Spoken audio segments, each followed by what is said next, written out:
Doctor Priyanka स्वागत करते तुमचं माझ्या चॅनलवरती spiritual doctor Priya. So friends, आज मी तुमच्यासोबत एक माझा दृष्टिकोन शेअर करते आहे. तुम्हाला आवडला तर लाईक आणि कमेंट नक्की करा फ्रेंड्स. तुमच्या लाईकनी मला प्रोत्साहन मिळते अजून चांगले व्हिडिओज बनवण्याचे. सो आज मी सुरुवात सांगणार आहे मंत्रचिकित्सेबद्दल. फ्रेंड्स, मंत्रचिकित्सा ही आयुर्वेदामध्ये खूप जुनी अशी आहे पद्धती. म्हणजे आता त्याचा यूज कमी झाला आहे, पण मंत्रचिकित्सासुद्धा हा एक चिकित्सेचाच भाग म्हणून आधी अवलंबला जायचा. आपले जे ऋषीमुनी होते ते मंत्रचिकित्सेद्वारेच कुठल्याही रुग्णाला चांगलं करायचे. सो हा किती इफेक्टिव्ह आहे मंत्रचिकित्सा? इट इज 100% ट्रस्टेबल चिकित्सा.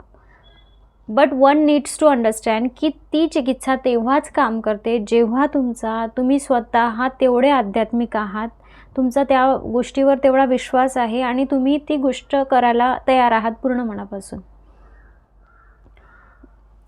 फ्रेंड्स, आपल्याला महामृत्यूंजय मंत्राबद्दल माहिती आहे. महामृत्यूंजय मंत्र मिरॅकल करू शकतो आपल्या लाईफमध्ये. पण असं का होतं की काही जणांच्या आयुष्यासाठी तो एकदमच मिरॅक्युलस असतो आणि काही जणांना त्याचा तेवढा फायदा मिळत नाही? कारण त्यांचे स्वतःचे अशा बिलीफ सिस्टम असतात की ही बिलीफ सिस्टम असते की नाही, यांनी काय होणार आहे, मंत्र म्हटल्याने कोणता असा डिसीज बरा होऊ शकतो. बट तुमच्या मायक्रो लेवलवर, तुमच्या सेल्सच्या मायक्रो लेवलवरती काम करणारी गोष्ट म्हणजे तुमचा मंत्र आहे. मी असं नाही म्हणत आहे की तुम्ही फक्त मंत्रचिकित्सा वापरा, पण तुम्ही कुठल्याही डिसीजला जर सध्या फेस करत आहात, त्या मेडिसिनसोबत तुम्ही मंत्रचिकित्सा चालू करा आणि मी सांगते तुम्हाला खूप चांगले चेंजेस तुम्हाला दिसतील. महामृत्यूंजय मंत्र एक असा मंत्र आहे जो कुठलाही डिसीज असो त्याला चांगलं करण्यासाठी, त्याला बरं करण्यासाठी हा मंत्र एक जगातला सर्वोत्तम मंत्र आहे. त्या मंत्रामध्ये पूर्ण ब्रह्मांडातली शक्ती सामावलेली आहे. तुम्ही मंत्राचा जाप करणं चालू करा, सोबत तुमची मेडिसिन पण घ्या आणि तुम्हाला त्याचे इफेक्ट्स खरंच दिसतील. आयुर्वेदामध्ये 3 पद्धतीने ट्रीटमेंट केली जाते. ती म्हणजे दैवव्याप्राश्रय चिकित्सा, युक्तिव्याप्राश्रय चिकित्सा आणि सत्वावजय. तर त्या 3 पद्धतीमध्ये एक पद्धती जी आहे सत्वावजय चिकित्सा, म्हणजे त्यामध्ये holistic approach to any disease असं आपण म्हणतो.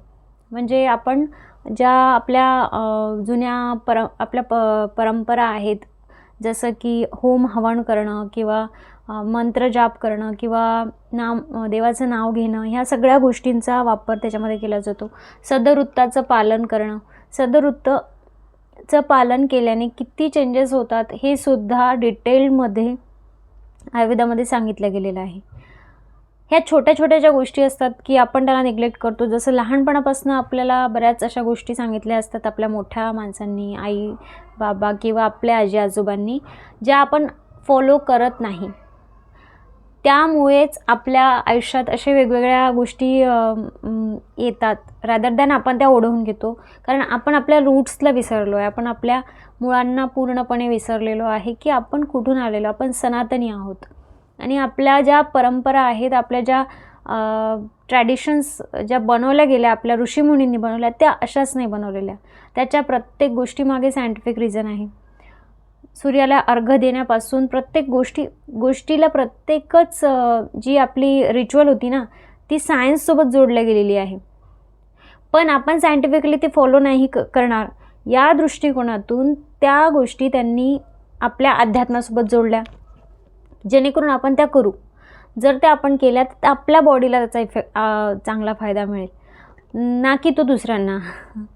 आणि आपण असं म्हणतो मोस्ट सायंटिफिक धर्म आपला जो आहे ना, तो सनातन धर्म आहे.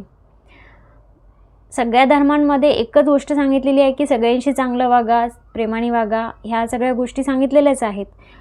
बट की सायंटिफिकली जर तुम्ही बघणार तर प्रत्येक गोष्टीचा जो स्टडी केलेला गेलेला आहे ना, तो सनातन धर्मामध्ये केलेला आहे.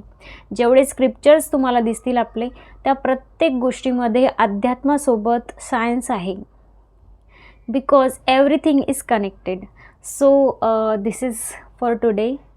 आणि तुम्ही तुमच्या जीवनामध्ये मंत्रचिकित्साचा वापर तुम्ही करून बघा आणि त्याचे फायदे तुम्हाला भरपूर दिसतील.